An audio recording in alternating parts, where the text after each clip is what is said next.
Hey, good morning everybody. Today is Saturday. Again, Saturday mornings the shop is a little light, so it's easier for me to kind of get a clear headspace and walk around and do a shop update. Sorry, Dylan's being a little loud in here. You got a really confused look on your face. Yeah, I'm doing a shop update video. Oh, okay.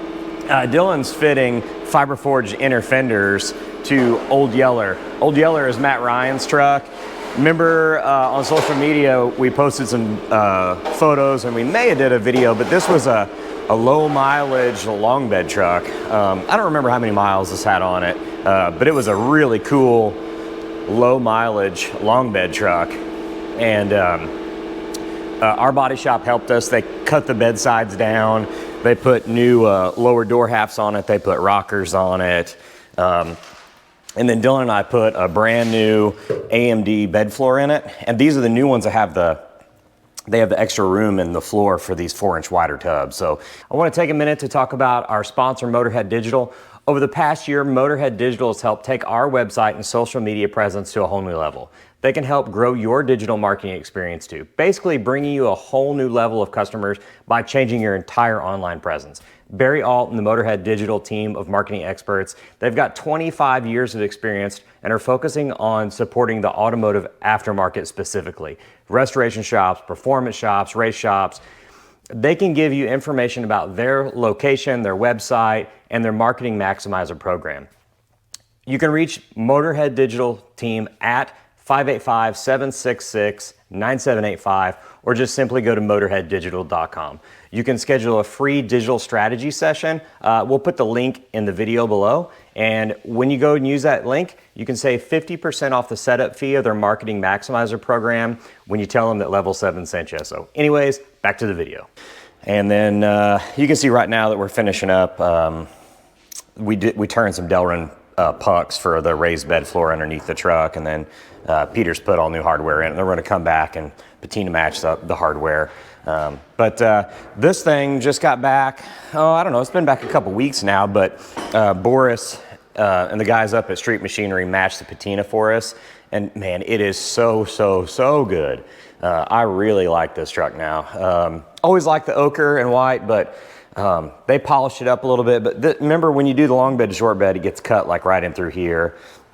So there was a seam here, and there was a seam at the back of the bed. And then the body shop also moved the rear marker light so that we could keep that. And then Dylan and I smoothed and shaved where the stake pocket was on the long bed. And so now, man, there's no way you could tell that this wasn't a long bed. But anyways, Boris and the guys did a great job. Look at inside the rocker. Look at that. I mean, this is a brand new rocker, but it looks like somebody drug their old boot across it every day for 50 years. It's also got our high hump in it, our extended high hump for the T56. And they painted it to match, so it looks like it's been in here. We repaired the dash, and they blended all the paint around that. Somebody put like a Sony single dent in it back in the day, but this thing's coming right along. Man, everything's already been mocked up. The only thing we have left to do now is fit these fiber forged inner fenders and weld the bulkhead brackets on the frame for the brake lines and the fuel lines, the hardline plumbing.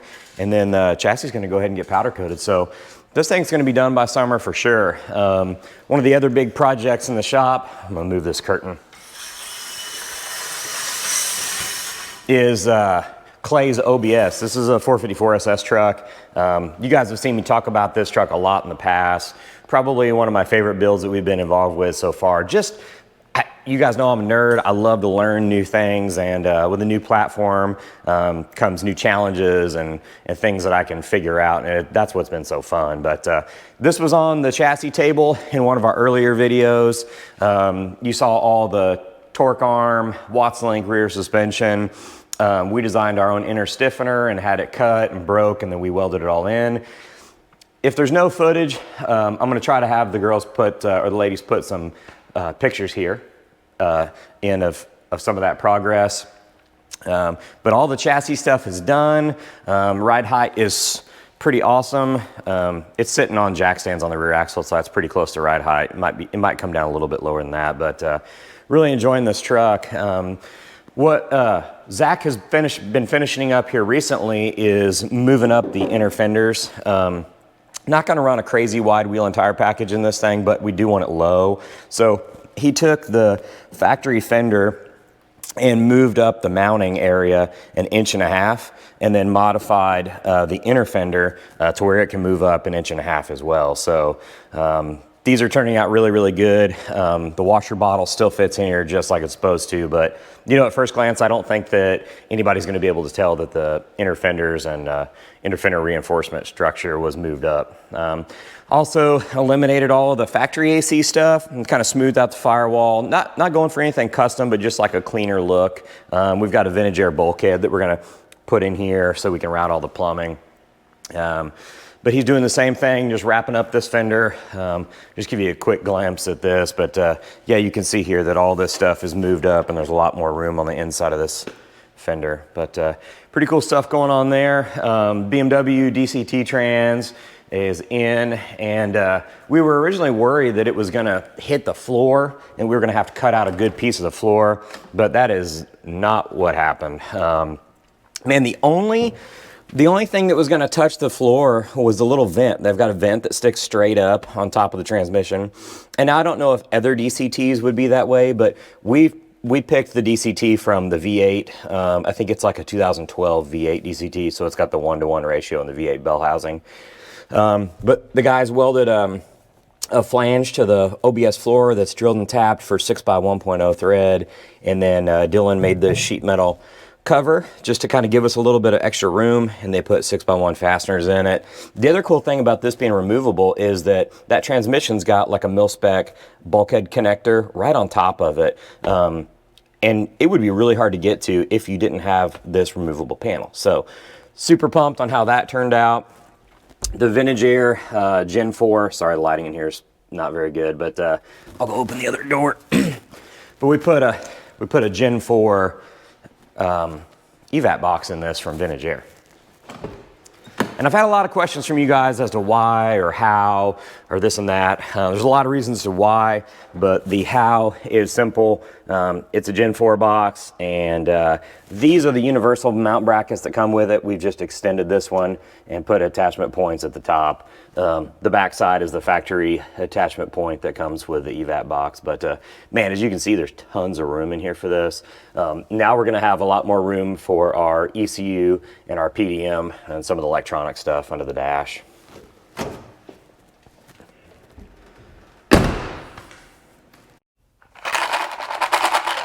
Hey everybody, we got a cool little product that we just came out with. It's a little small bushing made out of Delrin plastic. Why is this so important? Well, on 67 to 72 C10s, the brake pedal push rod has a very specific shouldered bolt. This shouldered bolt is impossible to find. Believe me, I've looked all over the planet for a different manufacturer to get this bolt. You can't get it. So if you lost that bolt and you want to put a brake push rod back on, this is so that you can just use a 3/8 bolt. Also, like on a square body, if you've got that weld-in plug stud for the brake push rod and you need to change the pedal ratio, you don't have to grind it off, knock it out, move it up, and re-weld it. You can literally just drill a new 3/8 hole in the spot that you want. Check this out. This pops right in the push rod. This is a Wilwood push rod, but it's also the same ID on the rod end as the factory one. So you can pop that in. Just a normal 3/8 bolt goes in it. It's also long so that you can actually tighten the bolt down with a nylock nut, which we'll include if you need that. But then you can pivot and just use a 3/8 bolt. Anyways, that's it. Thanks a lot. You guys have seen some of these other projects before, but this is John Shaver, or Razor Haven on Instagram. This is his 1960 C10 Apache truck. Roadster Shop spec air chassis, LT4 4L80E from Bowler. So now just waiting on the transport, and this thing should be leaving in about a week or so. But anyways, it's stripped down to bare metal. You guys have seen it in the past where it had the white and gold patina paint on it. It was really rough patina. It was a factory two-tone truck, and we want the whole truck to be factory gold. So what we did is strip the entire vehicle, and now it's gonna go up to Boris, and they're gonna prime the truck and, you know, just start from scratch and do a full faux patina job. But this truck's turned out really good. As you guys have seen, we've had to put a rooftop on this truck, and man, just a lot of body mods, rust repair, latches, different hood latch, different door latches, different tailgate, just so much work to this truck. But it is finally ready to go, and when it comes back from Boris, we're ready to get it running. So pretty pumped on that truck. Another pretty famous truck is Corey Ivan's Lemon Twist. I'm wrapping up the exhaust on it now. This is one of those Brian Finch chassis.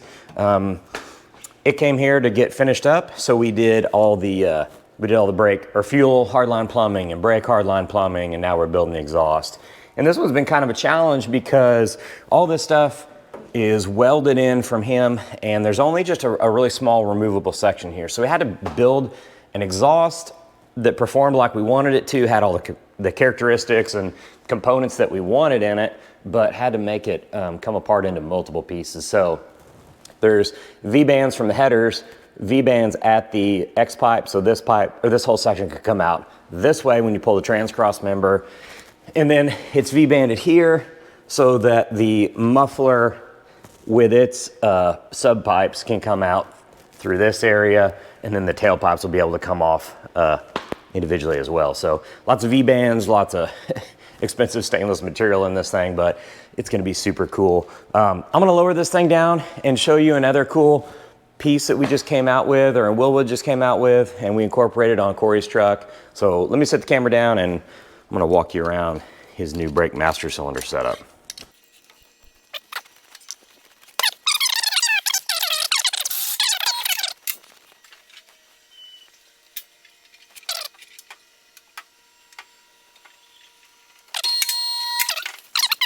Okay guys, so this is a new master cylinder mount from Wilwood. They call this the tandem balance bar setup. What's so cool about this, excuse me, if you had a traditional master cylinder or you had one of Wilwood's tandem master cylinders, you can literally just take the two bolts off of the master cylinder, pull off your old master cylinder, and this balance bar assembly bolts up in that same bolt pattern.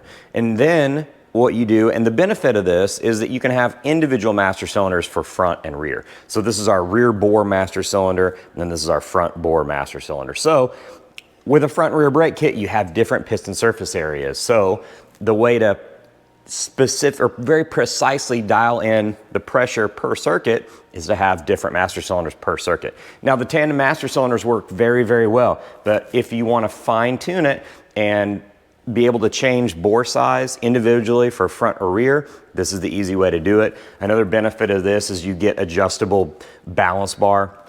So this is the way that it pushes, the push rod pushes on the balance bar. And it literally does what it says, it balances. So it's got a pivot in the middle, and the balance bar just literally can push harder on one master cylinder versus the other, depending upon where you have the balance bar set up.